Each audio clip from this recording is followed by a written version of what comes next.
Cervical cancer అనేది కూడా ఈ మధ్య కాలంలో ఆడవాళ్ళకి ఎక్కువగా వస్తుంది కదా! దీనికోసం కొంచెం ఎక్స్‌ప్లెయిన్ చేస్తారా? ఇది స్త్రీలలో ప్రధానమైన క్యాన్సర్ కింద లెక్క ఇది సర్వైకల్ క్యాన్సరు. హ్మ్. సర్వైకల్ క్యాన్సరు యుక్త వయసు దగ్గర నుంచి మిడిల్ ఏజ్ వరకు అంటే 20 సంవత్సరాల వయసు నుంచి 40 సంవత్సరాల వయసు వరకు ఎవరికైనా రావచ్చు స్త్రీలకు. ఇది ముఖ్యంగా హెచ్‌పివి వైరస్ అని హ్యూమన్ ప్యాపిల్లో వైరస్ అనే వైరస్ వల్ల ఆ వైరస్ యొక్క ఇతర జాతుల సంక్రమణం వల్ల వస్తుంది ఇది. అందుకోసం అని చెప్పి ఇది లైంగికంగా ఏమైనా సమస్యలు ఉంటే ఆ లైంగిక సమస్యల ద్వారా వస్తుంది ఇది. తర్వాత పీరియడ్స్ పీరియడ్ మధ్యలో మళ్ళీ బ్లీడింగ్ ఎక్కువ రావటం ఒకటి.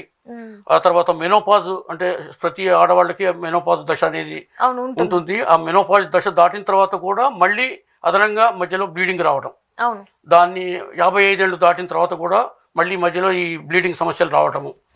తర్వాత తొందరగా మెచ్యూర్ అయిన వాళ్ళు రజస్వలు తొందరగా అవుతారు కదా, కొంతమంది 12 ఏళ్ళ ముందే 10వ ఏట 11వ ఏట అవుతారు. అలా తొందరగా మెచ్యూర్ అయిన వాళ్ళకి, తర్వాత పిల్లలు పుట్టని వాళ్లకు అంటే అసలు పిల్లలే పుట్టని వాళ్లకు హార్మోన్స్ ఇంబ్యాలెన్స్ ఉంటుంది. ఆ హార్మోన్స్ ఇంబ్యాలెన్స్ వల్ల వాళ్ళకి కూడా రావడానికి ఆస్కారం ఉంది.